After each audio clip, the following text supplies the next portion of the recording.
Okay, in this video, we are going to look at a question from May June 18, paper 41.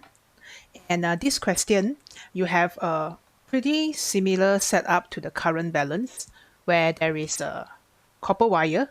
Current is pointed in this direction. Inside, two poles of magnet as shown in the figure. Okay, so one thing for you to note is that this wire is not placed perpendicularly to the plane of the field. And by perpendicular, I mean this current here. Let me draw it for you. This wire is not like this, which was what we have discussed inside the example lah. All right, this wire is at a weird angle. Okay, lor. All right, the width of each pole piece is 8.5 cm. Okay, so it's labeled, so I'm not going to highlight that part. Uniform magnetic flux density B in the region between the poles of the magnet is 3.7 millitesla. All right, so this is the value of B. Just gonna, I guess, label it here. B is 3.7 millitesla and 0 outside the poles. So only this area lah. Let me highlight the area. So only in between the poles there's magnetic field. This is a highly idealized situation. Obviously, close enough to the poles you will have magnetic field, but we assume that only this part lah, in between. Okay, which is a fair enough assumption. So only in between the poles. So from here to here. All right. Angle between the wire and the magnetic field is theta, already labeled. Current is in the direction as shown. By reference to the side view, okay, so they are saying, using this view to decide any direction, okay, state and explain the direction of force on the magnet. So we want to know where's the direction of force. So of course, to find this direction of force on the magnet, we will have to use your Fleming's left hand. Okay, so cut to the video where I will show you a top view of this drawing and we will use the left hand to decide how. This part, or in this paper, you can see I have already drawn out just to provide you another example of how to use your left hand, right? So you can see that the magnetic field between the poles AB is pointed from north to south, okay, and the direction of current I is pointed from left to right based on the side view. Okay, so direction of I is here lah. This is the top view, right? So the question, right, you are asked to state and explain the direction of force on the magnet. So the problem here is we want to know what is the F on magnet. It's going to write here F on magnet. So I think the first idea or the first business that you should do is think about what is the force on the wire. Because if you know the force that is acting on the wire, you can use Newton's third law to find the force that is acting on the magnet, right?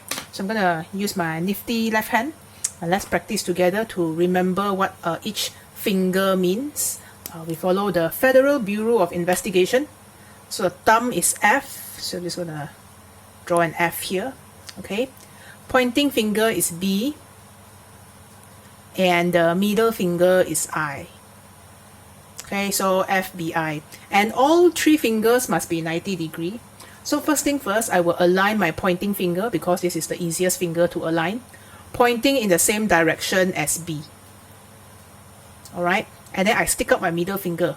Coincidence. My middle finger is also pointed from left to right, just like the direction of current is also pointed from left to right. So where is my thumb? Pointing finger towards from north to south, middle finger left to right. So if your left hand is like my left hand and you're not a double jointed alien, your thumb is headed up towards the camera, right? Okay, so I'm gonna draw that for you. Just gonna try to make this as stable as possible in this makeshift projector machine that I fashioned out of my phone camera. COVID-19 innovation. So the magnet will push the wire upward. So this is the F of on the wire. And if you want to, it's by the magnet. So this magnet will push the wire upward, meaning the wire will push the magnet downward. How we know? Nè, your friend no, Newton's third law. Equal magnitude, opposite direction. So this means on the magnet itself, because don't be fooled, this is just a part of a U-shaped magnet. There's a horseshoe magnet connected here that they never draw for you. Okay, because unipole magnet is not possible. It's not possible to have a magnet with only north pole or only south pole. If you can find that magnet, please let me know. We can go and win some Nobel Prize and you don't have to sit for A-levels anymore. Great job. Okay, so a unipole magnet doesn't exist. This is actually part of the same magnet. Come lah, I roughly sketch for you. So what I mean by that is they didn't draw here, but here is probably just connected back to the other side. Something like this is connected back to the other side. Okay, so the U shape is here, meaning the magnet, the force on the magnet has to be downwards. So just to represent this, I'm just going to draw this one downwards. So this is the force on the magnet, right, by the wire. Newton's third law. Okay, so once again, if we take Fleming's left hand, FBI, B is pointed from north to south, middle finger is pointed from left to right. So if you put your hand together with me right now on the screen or on your own past year paper, you will find that your thumb is pointing upwards. Meaning if this is your wire, if let's say this is your wire, it will be pulled upwards. Now if the wire is being pulled upwards, or the wire is being pushed away by the magnet, it will push the magnet downwards from Newton's third law. So there are quite a few things that you have to explain, which is the direction of the force on the wire, and using Newton's third law to relate back to the direction of force on the magnet, which is what is required in the question. Okay, so based on the plain top view drawing that I've given you just now, you have, or we have, using our Fleming's left hand, decided that the force on the wire is pointing upwards. So I'm just going to draw a rough one here. Okay, so that force is pointing upwards, and the force on wire by the magnet, and the force on magnet by the wire. Alright, so it's a bit like the magnet pushed the wire upwards, the wire pushed the magnet downward. Typical current balance behavior. Okay, so you are asked to state and explain the effect of the direction of the force on the magnets. Okay, so we're gonna have to state and explain now. So the direction of the force on the magnet, some more they so helpfully bold the magnet for you lah, so you don't make that mistake, okay? So you can first talk about the force acting on the wire. So must name drop Fleming's first, must add him. Using Fleming's left hand rule, the force on the wire is, I guess if you want to be very like obvious, force on wire exerted by the magnet is upwards. Okay, and then they want force on the magnet, so we need to bring in our good friend Newton's third law. So you can then use his name again. Using Newton's third law, force on magnet by the wire is downwards. They just want the direction lah. So you don't have to mention that they are of equal magnitude. But I write here lah, in case you are like me, you want things to be complete. So one color, one mark lor, 2 different points. Okay, part B. The constant current in the wire is 5.1 ampere. Alright, so this is I. For angle theta equal to 90 degree, calculate the force. Alright, recall magnetic force is BIL sine theta. All right, so it's 90 degree. This is the maximum force. So your FB will be equal to, so what is the magnetic flux density? 3.7 millitesla. So please remember to convert the prefix, -3. Current is 5.1. And the length, which length to take? We take the length of the wire that's inside the magnetic pole. Okay, so let's say, for example, now this is your magnetic pole. You have your south, you have your north, and the direction of B is like this. Or I draw a few lines lah, huh? Okay, if the value of this theta is 90 degree, this means that the wire will be in this direction. This is I, so this is 90. Meaning the length that we will take is the length of the wire that is inside the field, which is the same as the length of the poles, which is the same as 8.5 cm. So this will be your L. In this case, L is 8.5 cm. So I'm going to put that in, 8.5 cm. Ding ding, 0.5 times 10 to the power of -2 sine 90 degree. Bonus. So we can press our calculator for this one. And you will get something like 1.604. Or I guess 3SF will be 1.60 times 10 to the power of -3 Newton. So it's not a very large force, understandably. Magnetic force are seldom very large. If you get something very big, right, like a few hundred Newton, something is wrong, bro. Or the current is a few hundred amps. All right, now the angle theta is changed to 60. Oh boy. The length of the wire in the magnetic field is 8.5 over sine 60. So you might be wondering how they get this value. Actually, they are just trying to be helpful. Okay, so when I say they are trying to be helpful, it means that I can actually set a question where the value of L, this value L, you are required to find. It doesn't have to be given to you. So let me explain a bit. This is the pole of your magnet. So this is north and south. Oh, wait, south and north. Sure, not a problem. And the direction of the magnetic field is like this. Okay, so I'm just going to draw two lines lah. It's good enough. So this is B.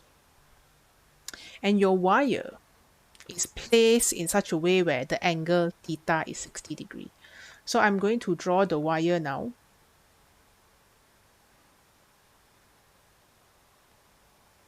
Okay, just to give myself the satisfaction of showing you this value of L, the fact that it is not necessarily to be given. The wire is like this. This is current.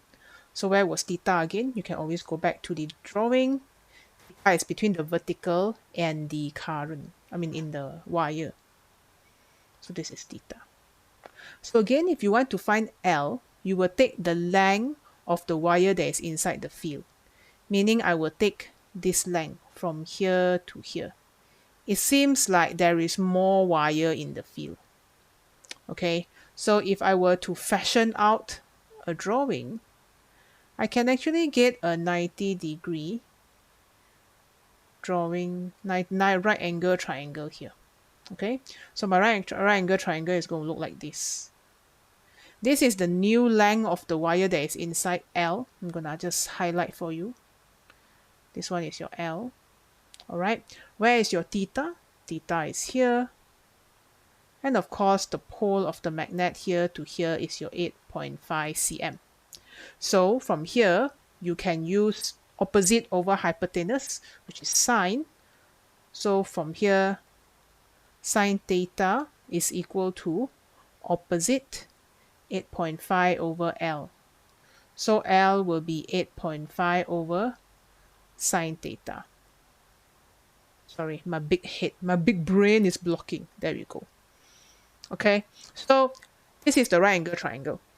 So they don't really have to give you this one. But they're nice, give you so they can give you less mark. That's why this is 1 mark.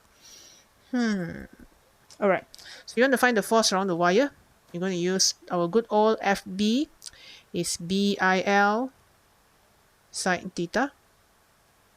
So you will notice something pretty amazing here. So before I substitute anything, I know that this sine theta, this L, can be replaced by 8.5 over sine 60. Okay, because theta is 60 degree. And here you will have sine 60. Bloop. This is sine 60. So I think because of this, right, you will notice an interesting phenomena. The sine 60 will cancel out. Beautiful. So what does this imply? It implies that in this case, no matter how you rotate the wire, the magnetic force is the same. Okay, because when you cut off, so what you will have, I guess from here, I don't have to substitute already. B times I times 8.5 cm. Go back here. Now, this is B. This is I. This is 8.5. And sine theta is 1. So you can see this is BI. It's the same value of current because they didn't mention that it changed. So this will be the same value of 1.6 times 10 to the power of negative 3. Okay. Hang on. So this would be 1.6 times 10 to the power of negative 3. So the interesting observation here is that the FB in this particular setup is independent. Not for all, but for this one, it is independent of theta. So it really depends on the drawing or the diagram. For this one, it's independent. If you don't want it to be independent, then you will rotate the wire differently. So maybe instead of rotating it on the, in this case, rotating it on the horizontal plane. So in the horizontal plane, now let's say you assume that you, the screen, I'm tapping here, okay? So you are the south pole and my face is the north pole. Let me find a wire. I guess I'll have to use my ruler. So the wire here is rotating at an angle this way. It rotates this way. So if you really want the value of theta to affect your magnetic field, you will have to rotate differently. Okay, so I want you to think about how we can rotate the wire such that theta will change and affect the magnetic force. So, bonus. I guess you could comment down below or speak to me in class.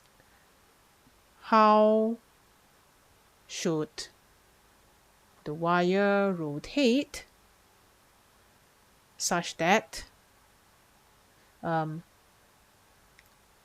FB is no longer independent or changes with theta? Maybe they'll ask this. Who knows? Okay, so think about this. I will leave this here with you. Let's move on to the next part. Ooh, this is a sketching graph. A constant current in the wire is now changed to alternating current of frequency 20 Hz and root mean square value 5.1 ampere. Okay. So this one is your root mean square, your IRMS, and this is your frequency. Angle between the wire is 90 degree. Okay, so we're going to put it at 90 degree and not worry about it anymore. Sketch a graph to show how force and time will change for the first 2 cycles of the alternating current. So if you're wondering what an alternating current is, let's say, I think the best way I can represent this is by drawing a graph. So when you want to think about alternating current, it is actually a current that oscillates. It flows clockwise in the circuit and then it flows counterclockwise, clockwise, then counterclockwise. So an alternating current will be like this. All right. So when they say root mean square, again, this is in chapter 24, then I only have proof for you. Root mean square is maximum divided by root 2. Peak voltage, so I'll write I peak here, divide by root 2. Bloop, bloop, bloop, bloop, bloop. This is I naught. All right. So your IRMS is 5.1. This is I naught over root 2. And from here, I naught will be equal to 5.1 times root 2. And this will be 7.2. So this value here is 7.2 ampere. So this is AC. How does DC look like? Hiya, DC is very simple. All the way 5.1 ampere. Good life. Okay, so this is the difference between AC and DC. So I think what I want you to think about is, if now the current changes this way, wouldn't the force change the same way as well? You can say since magnetic force is BIL sine theta. This one is 90 degrees, so this is 1, my second favorite number. So for the same magnetic field and the same wire, it will just proportional to I. So they will have the same shape. Okay, so now I can use ratio what? No. 5.1 ampere will give me 1.6 times 10 to the power of negative 3 Newton. So now if I want to find the peak force or the maximum force, it would be 7.2 ampere. So this one will be equal to what? So 1.6 times 10 to the power of negative 3. If you are good or can think ahead, this is multiplied by root 2. Why? Because to get from here to here, you times root 2. When you get to here, you times root 2. Why we can do this? F is proportional to I. Ratio is your best friend. Okay, so why did I write 1.6? So times root 2. So this will be 1.6 root 2. So I guess I'll take 1.6 times root 2, which is 2.26. I guess you can write 2.3. But I think I'll stick with this. 2.26 times 10 to the power of negative 3 Newton. Alright, so that will be the peak value. This thing is 3 marks. So I'm going to try my best to do it justice. So they want first 2 cycles. I need to draw 2 cycles. Since the graph is not labeled, so you can use whatever scale you want. If I want to keep 2 cycles, maybe here is 1 cycle and here is 1 cycle. They said 2 cycle ma. Okay. And the smart thing is know your graph. So if I overestimate the scale, then it will be quite hard for me to draw, especially on tablet. Let's see. 2.26. Oh, I guess 2.3. So maybe this one can be 2, 4. This is not paper. This is not paper 5 or paper 3. So you don't need to use the whole graph. So we're talking about 2.3 or 2.26. So 2 would be here. And 2.26 is 2.3 somewhere here lah. Okay. Miss must draw sign. Can I not draw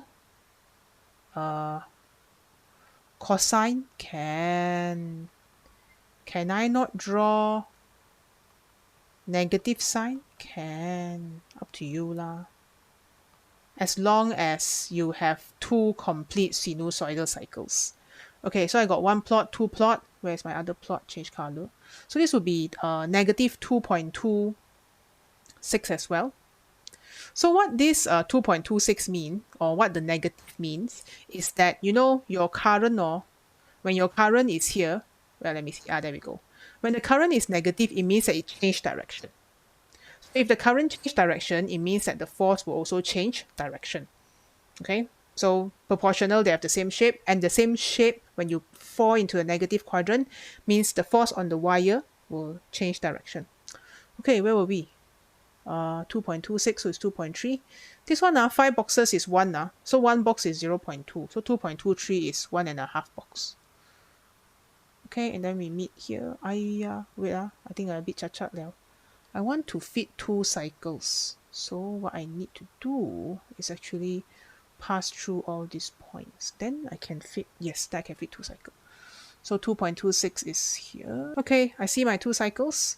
I will attempt to draw a smooth sinusoidal curve.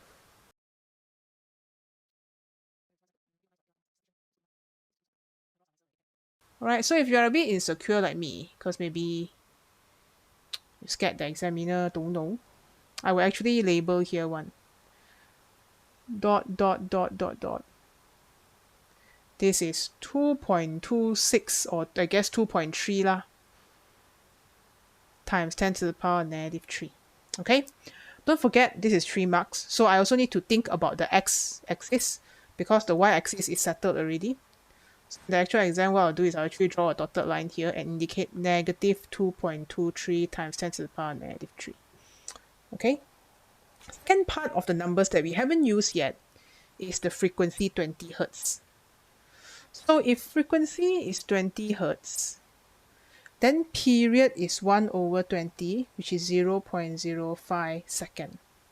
So you check here, this is second, meaning this value here will be 0.05, and this will be 0.10. Okay, so 2 seconds, 2 cycles. Okay, so where are the marks? Sinusoidal curve of 2 cycle, that will be 1 mark. Okay, second mark is the amplitude. So it will be in your favor if you clearly label out the amplitudes. Just be a bit particular lah. You go label all this lah.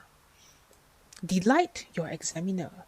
Okay, amplitude clearly shown, so there's no ambiguity, and period 0.05. So I again will label both lah. All right, so that's it for this question.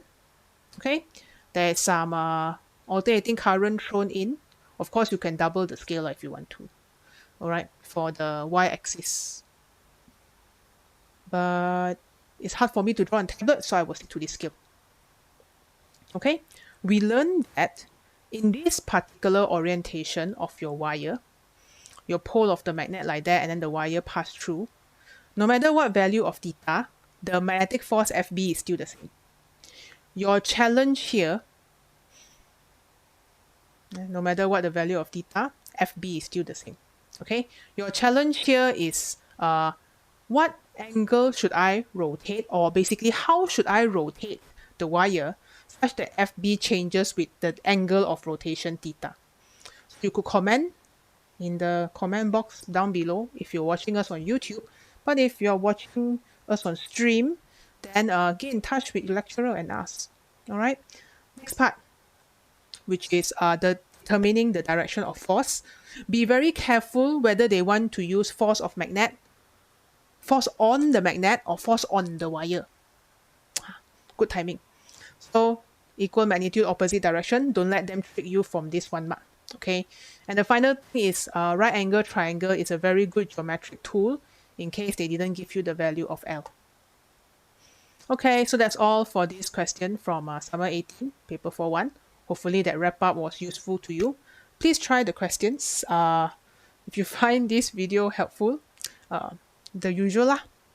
Like, subscribe, share with your friends, click the links, hit the bell button, and good luck in your study in physics. I will see you in the next one. Goodbye.